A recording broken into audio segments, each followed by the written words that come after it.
Buenas tardes a todos y a todas. Esta es la clase de Introducción a la Programación de la Universidad Nacional de General Sarmiento. En este caso es la comisión número 1. Vamos a hablar sobre expresiones.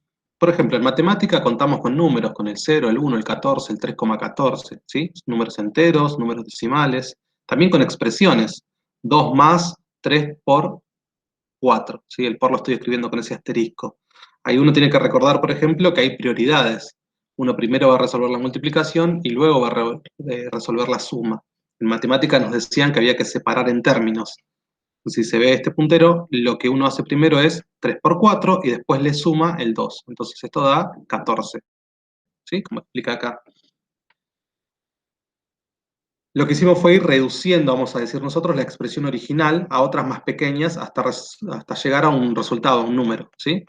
Entonces empecé con una expresión y eso fue reduciendo, ¿sí? 3 por 4 redujo a 12 y 12 más 2 dio 14. Y tuve el resultado. Las expresiones unen los números con operadores. Los operadores son el más, el menos, la multiplicación, la división. Hay otros, ¿sí? Como la potencia.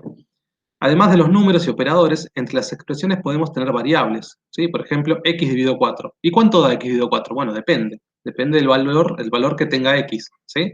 En un momento, si x vale 8, 8 dividido 4 va a dar 2, pero si en otro momento x vale, no sé, 20, cuando lo divido por 4 me va a dar 5, ¿sí? Un programa no será más que una lista de expresiones escritas una debajo de la otra. Y la mayoría del programa serán cálculos auxiliares, ¿sí? Y al final se va a tener que mostrar el resultado de esos cálculos. Nuestro primer programa lo escribiremos en pseudocódigo. ¿Qué es el pseudocódigo? Es un programa que está escrito de una manera que nosotros nos entendamos, ¿sí? No es muy formal, ¿sí? Es como un código que uno lo escribe en un lenguaje que hablamos los seres humanos y sin ninguna rigurosidad. Por ejemplo, si quiero sacar un cartel, yo podría decir, bueno, la forma de sacar un cartel es poner mostrar o poner mostrar en pantalla. ¿Bien? Solo para ponernos de acuerdo y utilizar la misma palabra, vamos a usar una palabra que está en inglés, que es print, ¿sí? Entonces acá lo que dice es que a x le va a dar el valor 5, ¿sí? Igual lo llamamos asignación en computación. Entonces decimos x vale 5, el 5 se asignó en la variable x, y ahora lo que está haciendo es mostrando en pantalla el valor que tiene x, que en este momento es 5, ¿sí? ¿Qué se hace si yo ejecuto este programa entonces? Bueno, lo primero que va a hacer es ir a la primera línea, que la primera línea lo que hace es que le asigna el 5 a la x, y en la segunda línea lo que hace es mostrar por pantalla el valor de x, que es un 5. Entonces, lo que va a hacer es sacar un cartelito que diga 5, ¿sí? Bien, en general entonces una asignación se escribe de esta manera. El nombre de la variable, el igual y la expresión. En este caso era simplemente un número, pero yo podría haber puesto toda una expresión, con variables, con operadores. Bien, y la segunda línea, lo que yo decía recién, es la salida, que es sacar un cartelito que muestre el 5. Entonces dice, eso es todo lo que hace este programa. Es fácil, ¿no? Obviamente este es un programa muy sencillo. Nosotros, si hacemos programas para poder salir al mercado y venderlos, este no es muy tentador, ¿no? Un programa que solo saque un cartelito y que muestre un 5, no es muy interesante y no lo va a querer comprar nadie. Bien, el programa anterior, decíamos, es bastante simple, pero no hace nada útil. Entonces lo vamos a cambiar para que al menos el valor x no sea siempre 5, sino que lo decida el usuario, ¿sí? Para eso vamos a ver cómo se hace para ingresar texto, eh, para que el usuario pueda ingresar, o el que va a usar este programa, pueda ingresar el texto. En la jerga computadoril, al texto no se lo llama texto, sino se lo llama cadena, ¿sí? Una palabra. Las cadenas se escriben entre comillas para distinguirla de los nombres de variables. Por ejemplo, entre comillas, soy una cadena, es una cadena, ¿sí? Es una palabra, son palabras, ¿sí? A eso llamamos cadena. Bien, ahí lo que está haciendo es A igual hola, la cadena hola, la palabra hola, se está asignando, se está guardando en la variable A. Hay que tener cuidado con esto del igual, no es el igual de matemática, este igual significa asignación. Estoy asignando la palabra, la cadena hola, en la variable A.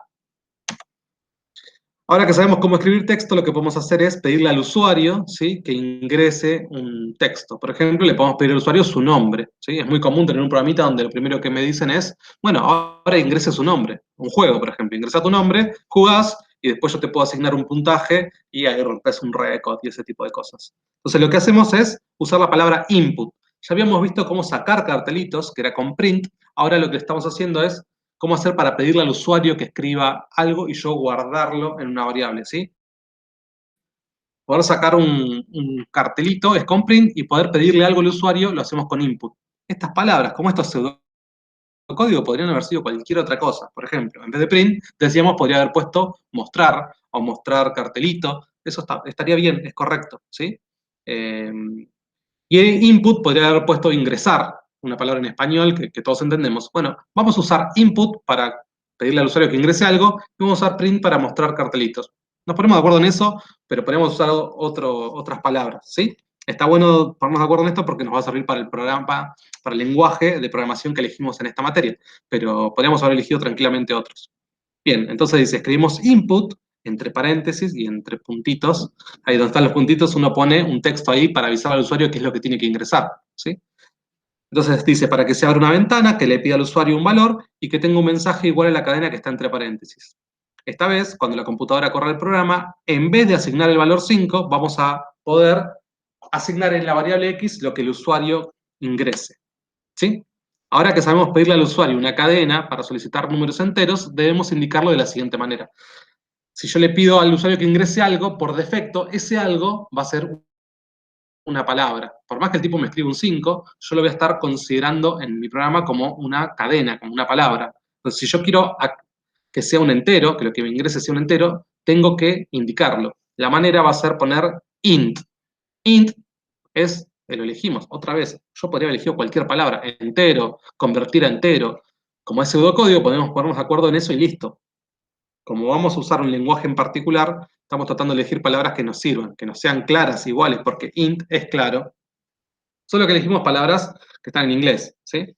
Bueno, input es para que el usuario ingrese algo, ¿sí? Print es para mostrar en pantalla. Int viene de integer, entero en inglés. Lo que va a hacer es convertir a lo que el usuario ingrese, o en realidad lo que esté entre paréntesis, lo va a convertir a entero. Si es que se puede. Si el tipo me escribe hola, ¿sí? El usuario me escribe un hola, por más que yo le ponga int, me va a decir error, no puedo. ¿Cómo voy a convertir hola a un entero? Pero si lo que me escribió es un número, bien, lo voy a convertir, lo voy a pensar, lo voy a entender como un entero y no como una cadena, como en letras. Entonces escribimos int y entre paréntesis lo que quiera convertir a entero, para que nuestro lenguaje, en este caso usamos Python, transforme la cadena recibida en un entero, ¿sí? Del mismo modo, cuando usemos float, se escribe float, podemos transformar la cadena en un número decimal, ¿sí? Un número que lo pensamos como con coma, ¿sí? El siguiente paso es tomar el programa anterior y hacer que calcule una fórmula. Por ejemplo, 2 por x más 1 y muestre su resultado, ¿sí? Podría ser este programita, ya empieza a tener un poco más de sentido. Podría ser que alguien de la escuela secundaria está cursando matemática y tiene que hacer la famosa tablita, ¿sí? En matemática me dan una función, en este caso una función lineal, 2x más 1, y hay que graficarla. Entonces, ¿qué hacemos para graficarla? Y le damos valores a x, hace la cuentita, genera la tablita y con la tablita que tiene los pares ordenados, los X y los Y, los pone en los ejes cartesianos, grafica los distintos puntitos, les quedan alineados y ahí grafica la recta, ¿sí? En vez de hacer eso, que el niño o niña haga eso en la escuela, lo que puede hacer es comprarnos nuestro programita, ¿sí? O gentilmente nosotros se lo podemos regalar, y lo que hacemos es, le pedimos, bueno, en este caso es para esta función fija, es la 2x más 1. Pero una vez que tenemos la función, que es la 2x más 1, le digo, bueno, a ver, decime qué x querés. El 1. Bueno, lo que hago yo con mi programita es, te lo multiplico por 2, le sumo 1 y te muestro el resultado. Es decir, vos me das el x, yo te doy el y. Ahora me das el 2, bueno, hago 2 por 2, 4 más 1, 5 y te muestro el 5, ¿sí? Entonces, mi programa, ¿qué haría? Estaría ayudándolo, asistiéndolo para poder construir esta tablita. Ya sé que me van a decir, che, tampoco es tan útil, ¿no? Nadie te lo va a querer comprar porque no es muy útil. Inclusive no es muy útil porque la fórmula está fija. Solo funciona para 2x más 1. Bueno, tranqui. Ya vamos a poder empezar a hacer programitas un poquito más útiles y que sean más interesantes para que alguien nos lo quiera comprar. Bien, entonces le pido al usuario un número. ¿Cómo se hace eso? Bueno, se pone input para que el usuario ingrese algo y yo lo pueda guardar en alguna variable. Int para convertirlo a entero, ¿sí? Y lo guardo en X, lo estoy asignando a la variable X. Ahora, ¿qué hago? A eso lo multiplico por 2 y le sumo 1. Y al resultado lo guardo en la variable Y. ¿Y qué hago con ese resultado? Lo muestro en pantalla, ¿sí? Eso es lo que estoy haciendo en este momento. Este programita, entonces, le va a pedir al usuario un número, lo va a convertir a entero, lo va a multiplicar por 2, le va a sumar 1 y va a guardar el resultado en la variable Y. Y finalmente va a mostrar cuánto vale ese resultado. Entonces, decimos, para correr un programa en la computadora necesitamos un lenguaje real, no pseudocódigo. Hasta ahora nosotros escribimos la idea, el código, en nuestro idioma, bueno, en realidad estamos escribiéndolo un poco en inglés, pero que es claro, totalmente nos pusimos de acuerdo. En vez de poner print decíamos, puedo poner mostrar, en vez de input puedo poner ingresar, en vez de convertir a entero con int puedo poner convertir a entero, entero, lo que quieran. ¿Sí? Eso estaría bien porque es pseudocódigo, es un código entre nosotros. Ahora, cuando yo le quiero escribir en la computadora, no puedo escribir eso, porque la computadora me va a decir, qué sé yo, qué quiere decir ingresar. Vos te pusiste de acuerdo con tus compañeros de comisión, pero a mí no me avisaste nada, puede decir la computadora. Entonces, ya hay una convención, ya hay un lenguaje donde hay ciertas reglas, y bueno, entonces lo que hay que hacer es aprenderse esas reglas, ¿sí? Algunas reglas de sintaxis, de cómo se escriben las cosas, y según cada lenguaje hay ciertas reglas de sintaxis. En esta materia elegimos usar Python, ¿sí? En la universidad ya está todo instalado en los laboratorios, pero bueno, como estamos en una versión virtual, ustedes van a tener que instalarse en sus computadoras, en sus casas, Python, ¿sí? Y van a ver que es muy fácil pasar de pseudocódigo a código Python, ¿sí? Es más, por las palabras que elegimos, esto de input, print y convertir a entero con int, van a ver que no hay grandes diferencias entre el pseudocódigo y el código en Python, ¿sí? Bien, acá hay una advertencia que tiene que ver más que nada por si en algún momento volvemos a la presencialidad, volvemos a las clases en la universidad. En la universidad las computadoras están frisadas y eso lo que hace es que si uno guarda un archivo, probablemente cuando lo vuelva a buscar a la semana siguiente no lo encuentre. Entonces recomendamos tener un pendrive y siempre llevarse y traer las cosas por un pendrive. O también usar la nube, usar Google Drive, Dropbox, ¿sí? OneDrive, lo que usen ustedes. Está buenísimo acostumbrarse a usar eso. Y si todavía no lo usaron nunca, recomendamos fuertemente, además de tener un pendrive, empezar a usar Google Drive y guardar sus cosas en la nube, ¿sí?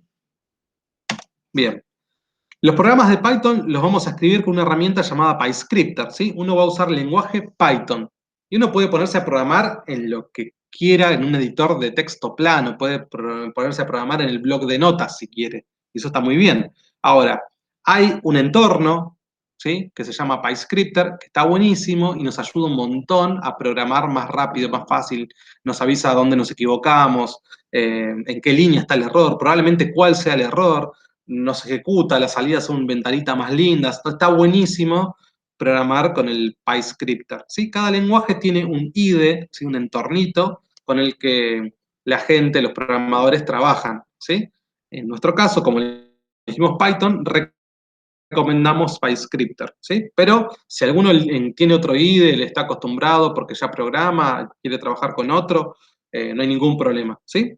Entonces recomendamos en sus casas instalarse las dos cosas. Python, para que la compu entienda el lenguaje cuando escriban print, les entienda qué es print, ¿sí? Y PyScripter para poder trabajar más cómodos. Pero insisto, uno podría ponerse a programar en el bloc de notas, ¿sí? Pero no les conviene, no es cómodo trabajar en el bloc de notas, ¿sí? Igual estos dos links son gratuitos, van a poder descargarse las dos cosas y están los links, decía, en nuestro Moodle, ¿sí? Bien, ¿qué van a encontrarse entonces? Van a encontrarse con esto, van a ir a PyScripter, van a encontrar PyScripter para Python, eligen el 3.2, por ejemplo. Desde el 2.7 hasta el 3 son como un estilo de Python, ¿sí? Que nosotros no usamos. Nosotros usamos Python del 3.1 en adelante. Ustedes elijan entonces del 3.1, 3.2, 3.3, 3 lo que quieran. No va a haber problema. Y también recomendamos que se instalen de 32 bits. Ya sé que alguno va a decir, oye, pero yo tengo una compu que es de 64 bits. Bien, pero instalate 32 porque te va a andar bien, ¿sí? Te va a funcionar igual. Y en algún momento, quizás para el trabajo práctico, necesitemos que tengas instalado el de 32 bits. Así que por ese motivo, recomendamos ya desde el principio tenerse instalado esa versión. Bien, el PyScripter en PyScripter van a tener esto, van a tener un editor, que es una pantallita blanca, donde uno escribe el código. Ahí lo que escribiría es esto de pedirle al usuario, trabajar con ese dato que me dio el usuario y mostrar el resultado. Y está buenísimo porque me va resaltando la sintaxis. Si hay una palabra que está mal escrita, probablemente me diga, che, fíjate acá que te está faltando tal cosa. Y tienen un ejecutar directamente ahí, tienen un botoncito verde play, ¿sí? Entonces uno toca ahí y se ejecuta el programa. Y la salida la ve acá abajo en la consola. Acá van a ver la salida, el resultado, ¿sí? Eso es muy cómodo. Yo decía recién, vos podés ponerte a programar en el bloc de notas, pero solo vas a tener un editor, esta parte. No vas a tener ni el botoncito verde, ni la consola, ni te va a avisar en qué línea te equivocaste, ni te va a resaltar la sintaxis. No se va a poner la palabrita en verde o en rojo o en lo que sea, no te va a ayudar, ¿sí? Está bueno ponerse a programar con un entorno. En este caso decíamos, para Python trabajamos con PyScripter. Bien, ¿cómo pasamos del pseudocódigo que hablábamos recién a Python? La multiplicación se escribe con un asterisco y la división se escribe con esta barra de división. No es nada complicado. Cuando querramos ingresar un entero, debemos rodear el input con int, igual que lo hacíamos recién en el pseudocódigo. Y cuando querramos ingresar un número decimal, lo vamos a rodear al input con float, ¿sí? Float. Por ejemplo, le pido al usuario que ingrese su peso, ¿sí? Entonces le digo, ingrese su peso dentro de un input, así el usuario sabe qué tiene que ingresar, y ponemos float para que convierta eso que ingresa al usuario a decimal. Esto de int o float no es que siempre está bien poner int o siempre está bien poner float, o poner float es mejor que poner int, eso va a depender siempre del contexto. Si yo lo que estoy pidiendo es peso, por ahí tiene sentido poner float porque la persona puede pesar 80,5 kilos, ¿sí? Y no 80 o directamente 81, ¿sí? Bien, a veces uno trabaja con, no sé, con chicos de la escuela primaria, entonces por ahí está bueno que poner int, porque por ahí no están tan familiarizados con los números decimales. Eso va a depender entonces del contexto. Recordemos el programa que teníamos hace un ratito. Esto era en pseudocódigo, ¿sí? Le pedía al usuario que ingrese un número, lo multiplicaba por 2 y le sumaba 1. Y terminaba mostrando el resultado. Esto es pseudocódigo. ¿Cómo se pasa a código? Fíjense que es lo mismo. Solo que acá, como en matemática, cuando no hay ningún signo, uno asume que hay una multiplicación. Acá en Python hay una multiplicación. Bueno, escribí por favor la multiplicación con este asterisco, ¿sí? El asterisco es la multiplicación. Pero fíjense que es lo mismo, ¿sí? Por eso decimos que está buenísimo Python, porque pasar del pseudocódigo a código es muy sencillo. Es prácticamente lo mismo, habiendo elegido input para que el usuario ingrese cosas, int para convertirlo a entero, float a decimal y print para mostrar cartelitos. Bien, ¿qué tienen que hacer ahora? Bien, lo que hay que hacer es un programa que le pida al usuario el precio unitario de un producto y la cantidad de productos que adquirió y calcule el precio final, ¿sí? Y después tienen que hacer un programa que, dada tres notas, A, B y C, calcule el promedio. Y por último, hacer un programa que le pida al usuario el radio de una circunferencia y calcule el perímetro, la longitud y el área. Les recordamos por las dudas que la longitud del perímetro se calcula como 2pi por radio y el área con pi por radio al cuadrado, ¿sí? Para esto, pi lo pueden aproximar, pueden poner la variable pi es igual a 3.14. En Python, el punto es como la coma, ¿sí? De matemática. Y al cuadrado lo pueden hacer, por ejemplo, r multiplicado por r sería elevar al cuadrado. ¿Está bien? Repasemos entonces qué tienen que hacer. Lo que hay que hacer es pedirle al usuario el precio unitario de un producto, ¿sí? Me quiero comprar unas zapatillas, entonces las zapatillas salen, no sé, 5.000 pesos. ¿Y cuántos pares te vas a comprar? Bueno, me voy a comprar 3 pares. Bueno, entonces el programa lo que tiene que hacer es, te pide el precio unitario, cuánto salen las zapatillas, cuántos pares te vas a comprar, y te va a decir el precio final, cuánto te van a cobrar, cuánto tiene que cobrar el programita, el sistema este, cuánto va a cobrar por adquirir esas zapatillas. ¿Está bien? Y después estos dos ejercicios. Bien. Finalmente, ¿qué hay que hacer para la próxima clase? Bueno, haber intentado resolver los ejercicios de recién en papel, ¿sí? Los pensás en papel, en pseudocódigo, y después te instalás Python, te instalás PyScripter en tu casa, los tratás de correr a los ejercicios de recién, ¿sí? A ver si realmente funcionan bien, si lo lográs escribir bien, ¿sí? Y después leer la práctica 1, que ya está en Moodle, y empezar a resolver los ejercicios. Finalmente, consultar, tenemos un grupo de Telegram donde pueden hacer todas las preguntas. No puedo instalar, me sale tal error al instalar, no encuentro los links, intenté hacer el ejercicio este y no me sale. Nosotros somos 3 docentes y vamos a estar todo el tiempo tratando de resolver ese tipo de dudas. Y además, no hay una única comisión, hay un montón de otras comisiones, entonces también hay un foro donde estamos los docentes de las 9 comisiones, donde podemos ir también ayudándolos, y ustedes pueden ir viendo los problemas que tienen los demás, y decir, mirá, a mí no me surgió ese problema, pero mirá qué bueno, esta es la solución a ese problema. ¿Está bien?